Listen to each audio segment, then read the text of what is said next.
From survival to softness, from burnout to real healing. We are back with a new co-host, and we have so many things in store for this new season of Black Woman Healing Podcast. And before I jump in and introduce our new co-host, Jamie, I want to ask you, what do you feel like is something that Black women do not talk about enough?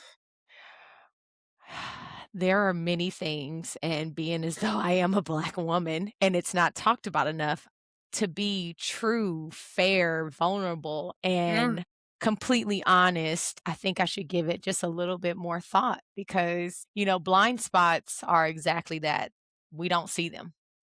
So what we don't talk about enough, we don't hear. We put it down. yes. It's that thing that we put down. So one of my thoughts that came to surface a couple of days ago was that we don't know how to be loved.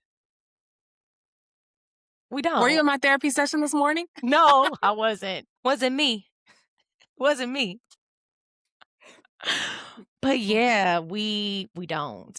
I think that oftentimes the context for saying that we don't talk about that enough is that I hear a lot of discord online and in private settings about loneliness and Mm-hmm. needs not being met and how we want to be loved and the laundry list of like the do's and the don'ts and the vision for the perfect relationship. But Yes. there are many times that I think I've witnessed myself and others who happen to be Black women Mm-hmm. have a hard time receiving and participating and Mm-hmm. collaborating Mm-hmm. with healthy love.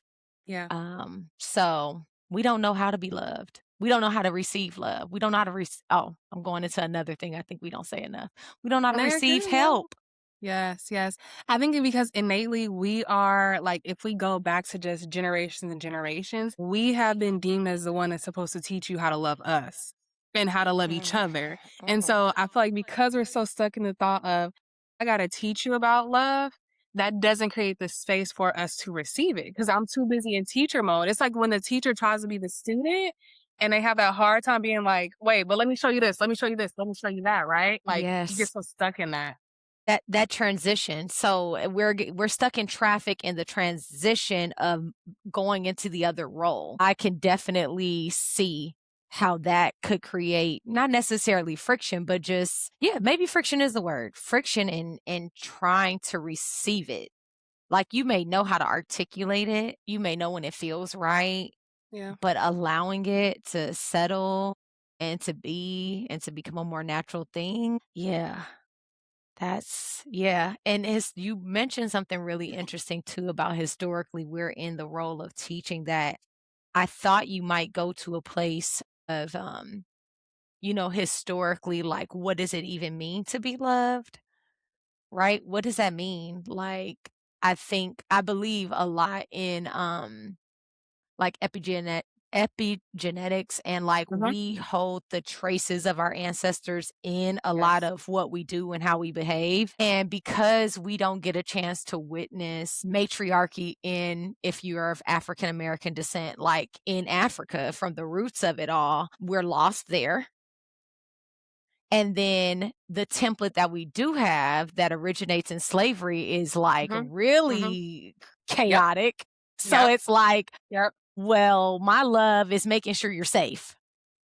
My love is making Mhm. sure you're girl, But I'm even going that's here. dangerous though, because when you think about what does it mean to be safe as a slave, it's well, Yes, they exactly. hit you and I'm also gonna hit you because me hitting you is reminding you that this is how you're supposed to show up. So then we got this next generation where it's like, if you do something in the home that doesn't make sense, I'm gonna pop you, I'm gonna hit you because I got this Exactly. from slavery.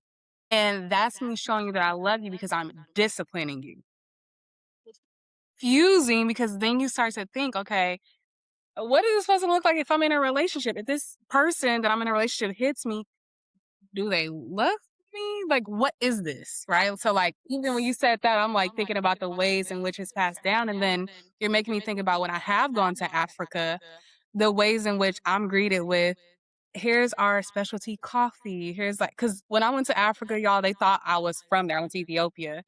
And so I had a very different experience from the people that were with me, whereas they were like making sure I was safe. They were making sure I was fed. They were making sure I was nurtured and nourished.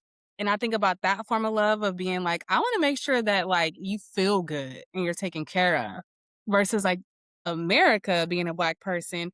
I'm gonna make sure that you're protected from the people around you versus in Africa, I'm gonna make sure you're protected health wise. Yeah. It's just a lot. It's a lot. It's so much. I think about trauma bonds and, the chaotic familiarity that we experience just as being African Americans. And then, like you said, getting back in tune. Like, how do we get back in tune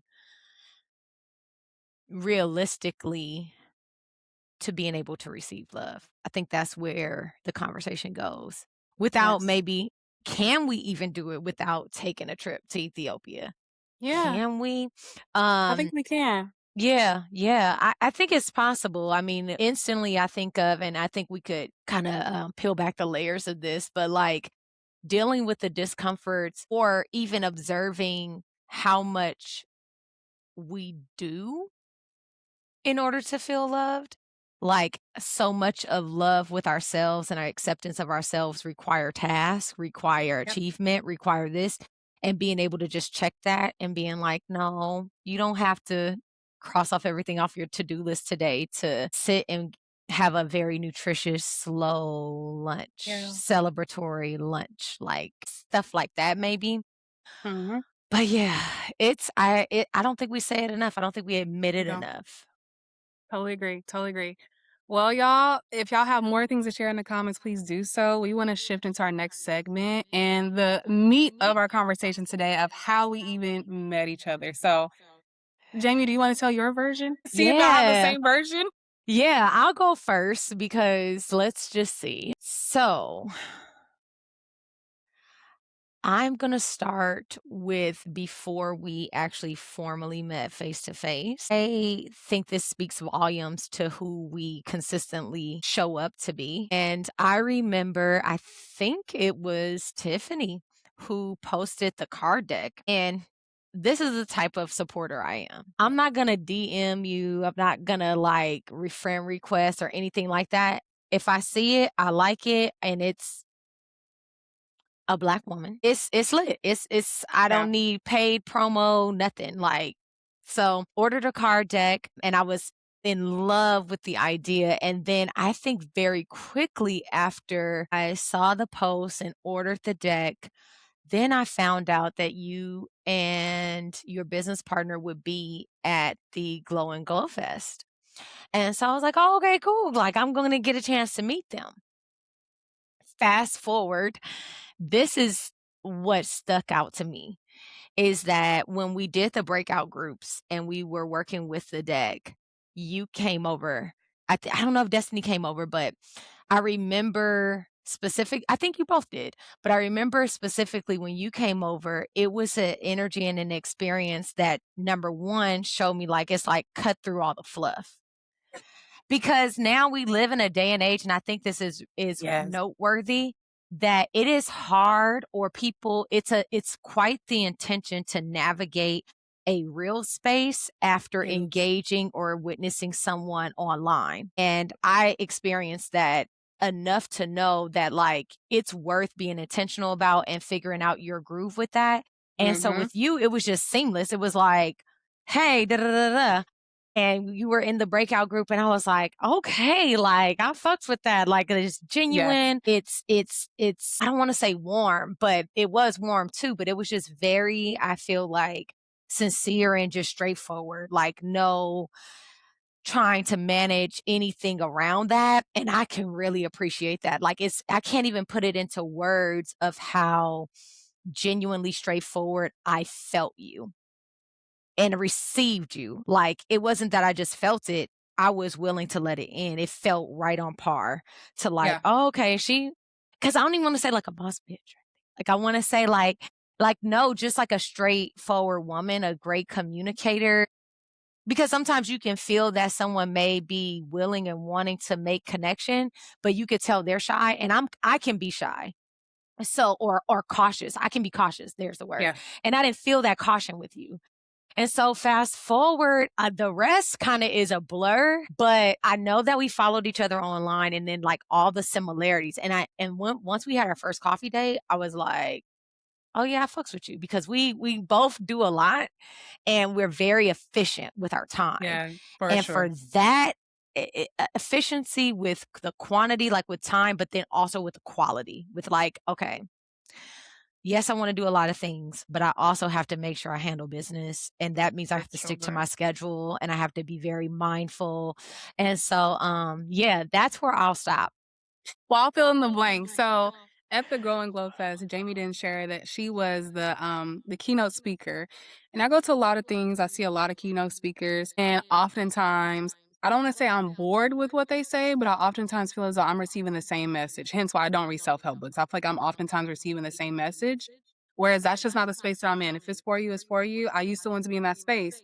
And so when you shared your keynote, I was like, this is my friend. Like, and it was the weirdest thing ever because I don't use the term friend very lightly. And I was like, oh, this is my friend. And so we had the breakouts. Like you said, I came over, I did that with everyone. And then afterward, I remember being like, okay, we have to connect with each other. And Jamie was like, follow me on Instagram. And I was like, I want your phone number, but whatever. so By the way, first time hearing all this. Go ahead. So then she invited me to this event that I planned to go to, but I remember babysitting did not work out. It was like a whole little like thing. And so she's like sharing all these things about the event. And I'm like, girl, I don't care about this damn event. When are we hanging out? So she told me how busy she is. She got all these things going on. And I was like, that's a flop. Like, this is just not gonna like connect in the ways in which I had this grand idea. So we just had too many things in common to where we always had to communicate to where you finally were like, girl, you need to text me. And I was like, now she gonna give me her number. Okay. I can't.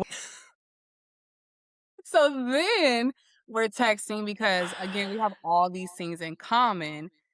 The coffee date was inevitable. Like it wasn't something where I was like, oh, we're gonna see. It was more so just like when she's ready, I'll lean into her being ready. Cause I'm in a season of I want friends that are older than me. Granted, Jamie is not like vastly older than me, but that is what I'm calling into my life. And so even that connecting with her, that was like one of the first of like these are some of the older women. And when I say older, I don't mean much older, but older than me that I plan to connect Yeah. with. And then it just worked out and flourished. But at first I was like, the hell going on?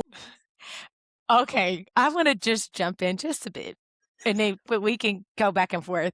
But one, I had no idea of your reflection toward that speech, and I'm really big on. I think that, and we're both therapists, so I call it trading vulnerabilities.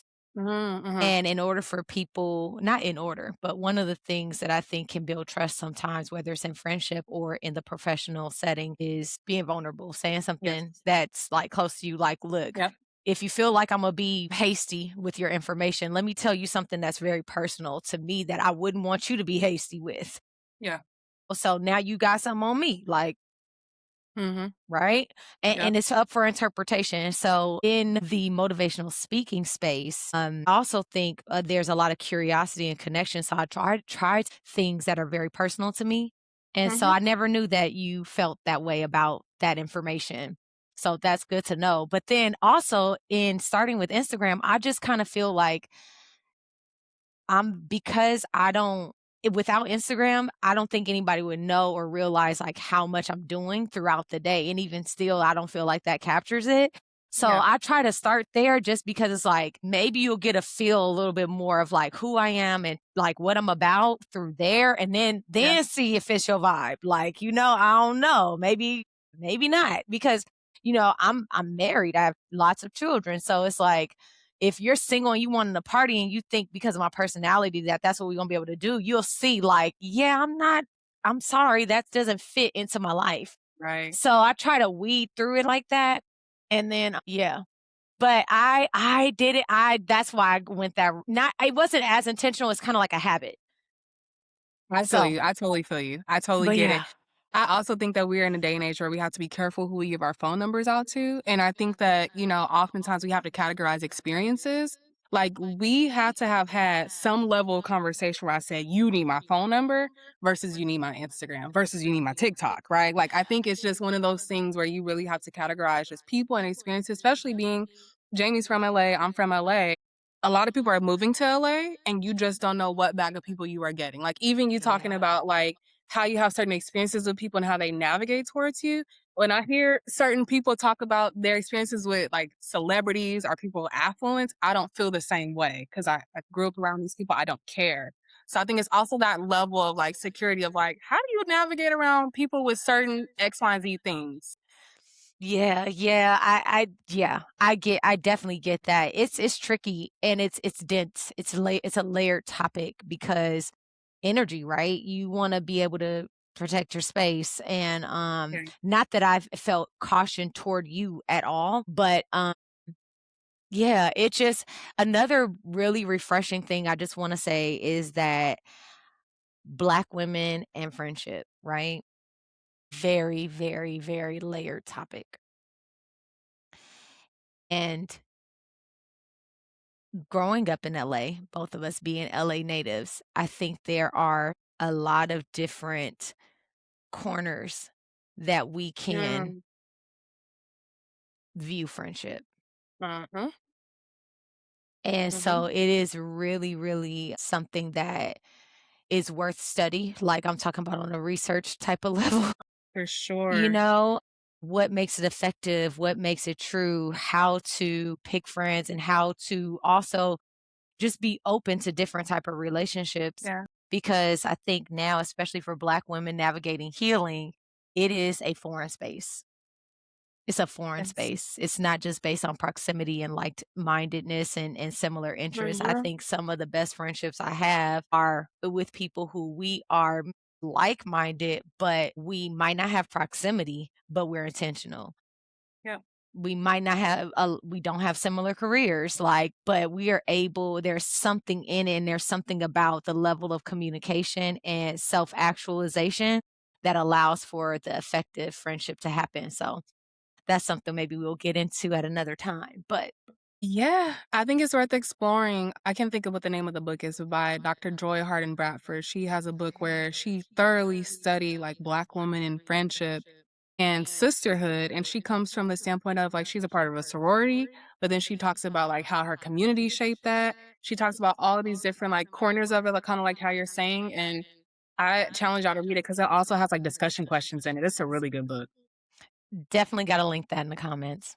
Like, it could be Yeah. that's I wanna explore it because I it is different, and it's been different for me over the seasons of my life, from high Yes. school to college, my HBCU experience versus my, like, young adult experience, yeah, it's my Yeah. LA experience, it's just very different.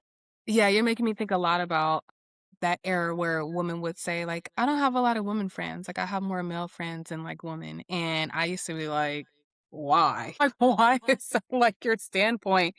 And then having deeper dive conversations of the ways in which men hold experiences versus women. And I think it's worth exploring the ways in which we hold experiences is different, but what value do we get from both? Which I think that's like a whole nother episode that we could go on because there is value in both.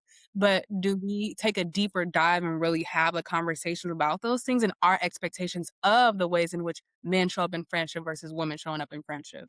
Yes, yes, and some of those things too, I just will say this because this is definitely something that I try to personally reflect on is, are we keeping ourselves small and safe, or are we challenging ourselves to be, bigger and, uncomfortable for growth? Like, are we really being uncomfortable, or are we really tailoring how much discomfort we can take? So, yeah. You sure you wasn't in my therapy session? Because that was I the really theme. So really I'll share a little pinch. So basically what I was sharing with my therapist, because he was saying, how do I allow myself to be in more spaces where I don't give? And so I was telling him, I was pinpointing, well, this is the ways in which I don't, and then this is the ways in which I don't, and this is the ways in which I don't. But I was telling him, while I've made so much progress there, I'm still exploring the space of what does it mean for me not making myself small in conversations? Because growing up, a lot of the conversations I would have with people would be them taking up so much space where I made a vow to myself where I would never be that person. But now in a space in my life of I let people take up so much of the conversation. Sometimes I'll walk away being like, do they know anything about me? And so we were just talking about how I purposely make myself small out of intention of not harming people, but who do I harm in the end?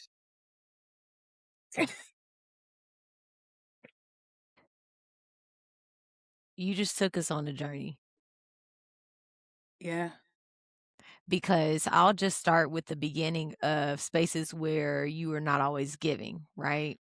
Mhm. We had that conversation yesterday where I was like, basically trying to say it in a cute way, like, "Hey, like, girl, I know you're busy, like, I know you got a lot going on, so I appreciate the offer, but then She also was like, "Get away." like, because I just feel like I'm in a deficit, and that's my hyper independence talking. Yeah. Like, that space that my comfort zone is, you don't do anything for me because I don't wanna owe you anything, like, because I don't think I can give it Mhm. to you right now. That's the truth. Whole 'nother talk, right? And Yes. so I was like, "Oh," that was bringing up discomfort for me because if I let you do, then what happens when you need me and I feel like I can't? Yeah. So anxiety and all of that. But the other spinoff is you. Always giving, always giving, always giving, always giving, always giving. Does that leave space for people to do for you? Does Mhm. it? You know, maybe it does. Maybe that person or people have to work harder to find those, like, get those ends or whatever. Yeah. But then you went into playing small. And I wonder if giving is your way of playing it is playing small because asking could then be being big Yeah. and a burden or whatever. I just use Yep. the B word because it's like it'll get right to the point. We'll know what Mhm. you know what I'm Mhm. saying? So Yes. it's like I want to be low maintenance and I can have a whole conversation about being low maintenance I don't too. do the low maintenance thing though. Yeah. Yeah. Just saying like I don't need much. Yeah. I feel I you. don't I feel need you. much. I don't need much. I don't need You know, Jamie, much. you're making me think about like when I first started dating my partner, and something that he had said was like, no relationship is 50-50. And I was so curious. I was like, what does he mean by that? He's like, what if I get sick and you were the 80 and I'm the 20? What if it's vice versa? What if somebody dies? And now, like, you just never know. And it's making me think about how do we in relationships and friendships find that in between? Because you had said, okay, what if you're giving me and then when my time comes around, I can't give you anything? There's our reminder of flexibility in relationship. I may be giving that 80 because I know you will give me the 80 when you can. But you lean Yeah. into your 20 or your 10 and I do my 90, whatever. And I think that is so important. And more conversations have to happen around that because oftentimes we're in these conversations around 50-50, our low maintenance friendships. And I'm like, why can't we just talk about the flexibility of life? Like, why does it have to be put these numbers on things and these words on things? Flexibility. That's it. You know, I don't know if you realize, but if you track the beginning of the conversation about what black women don't say enough, we don't know how to be loved, da da da da, and about like what that means and being able to receive and all of that. Yeah. We come right back to it right now and you crack the code.